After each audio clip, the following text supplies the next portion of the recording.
Hello YouTube. This video is about teen driving. How to be successful at teen driving. And first thing is get your notes you wrote. And first thing is discover a time that works for y'all. I've tried 10 working, then 10 in the sleeper, 10 working, 10 off in the sleeper. That's worked.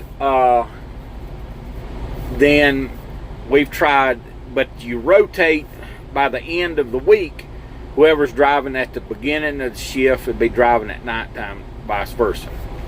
Then we tried 3 to 3, 4 to 4, 5 to 5, 6 to 6. 5 to 5 seemed to work better for me because I always talk with the family after 5 o'clock. Start at 3, sometimes 5, 6, 7 when they were younger.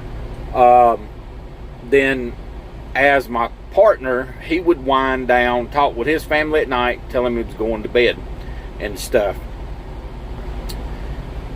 After that, then you drive your shift. Then I talked to all the trucking buddies at night that were up during the night. The main thing is, if showers are an issue, this is the best way to do showers. Mid-morning. So if you end your shift around 2, before 2 has always been a good shower point. Anywhere from 9 o'clock, people still in the truck stop. So 10 to 2 has always been a great window to get showers. So keep that in mind. You can adjust your time. And at nighttime, don't even waste your time because you know you can't even find parking. Bathroom. Use the bathroom at the end of the shift and before you go to bed. I'm at beginning of the shift and before you go to bed. Then you have the 30-minute break. Use your 30-minute break also if you need to go to the bathroom. That way the truck is not always stopping and starting. The longer the truck is on the road, the better options about your sleep pattern are going. So kind of keep that in mind. You train yourself, and that way the truck is, that way if you fuel and stuff and it's not down 30 minutes, like if the truck usually stopped for an hour, I'd automatically wake up. 15, 20 minutes, nah, never did while I was fueling. And the main thing is stay in bed and try to get your 8 hours sleep. Either if you're doing 2 hours on, 10 hours on, 10 hours off. Once the truck got back rolling after they did your pre-trip, stay up for about an hour, chit chat, talk about your plans, what you need to do with the truck, where you fuel, and blah blah blah, this and that.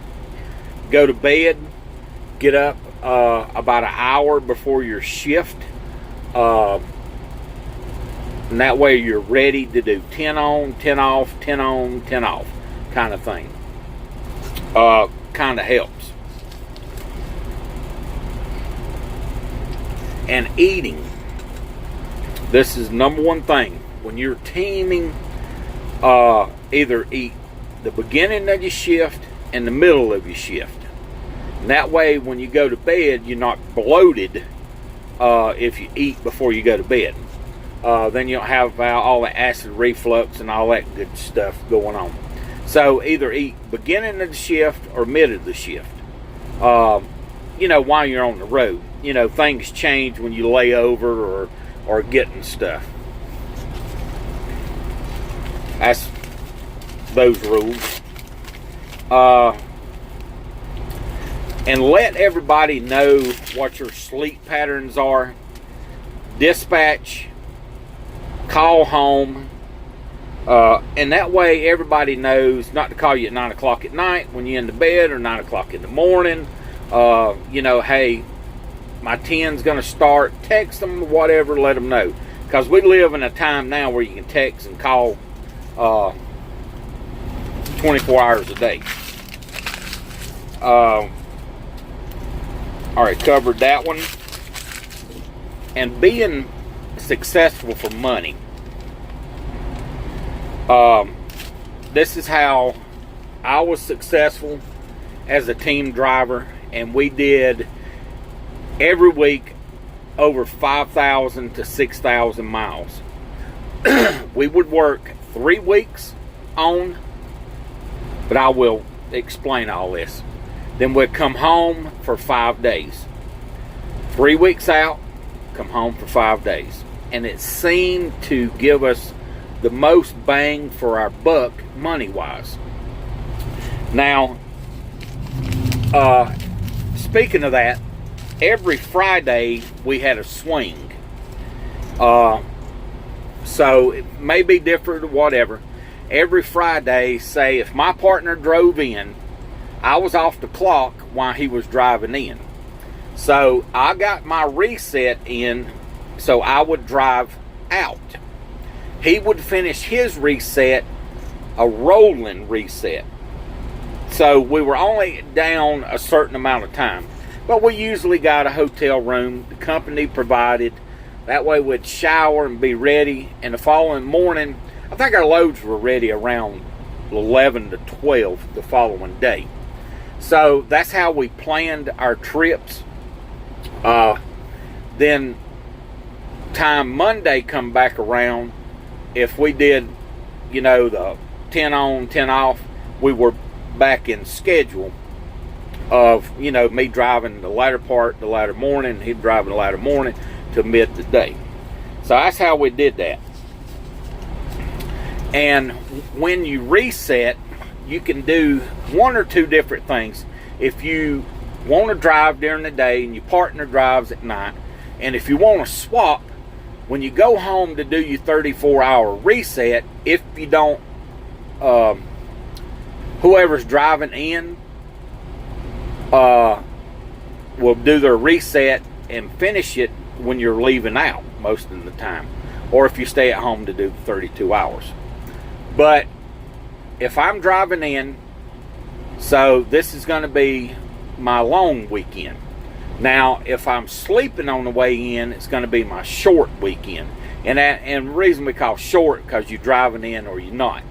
And that way, every other weekend, we got different plans, either driving at night, starting out, or vice versa. But if you have a set time, like if you go to work at noon on Sunday or Monday, whenever you leave out, if y'all do that all the time. So if some reason the load is ready and you're driving at noon, well, you start your shift, say 6 o'clock. So you start your shift at 6. You still like you driving, but you use that as your time rolling over to the following morning. Like if he starts driving at 5 or whatever, you just drive till his time starts, whether it's 3, 4, 5, 6 hours. And that way you get right back in the swing of things, and it helps the sleep pattern so much to follow these rules. Now, if you have any questions, it's buttermilk1972@gmail.com. And I hope this helps people out there who are new to the teaming. If you have any questions, leave it under there. Like, subscribe, share, leave your comments. And I tell you some good teaming companies out there that pay excellent money. If y'all want me to. So, but I'll share those if you email me or stuff like that. Of course, I work for a company that pays excellent for teams also. And they're real good about home time and things like that. But everybody knows I'm a STI salesperson. I'm all about STI, so whatever. But hey, if you got any questions, leave them. Hope this video's helped y'all out, and maybe traffic start back moving on Interstate 81. Been sitting for 23 minutes. I've made this video while I've been sitting here too. So hope this helps team drivers out. Everybody be safe. This is Buttermilk.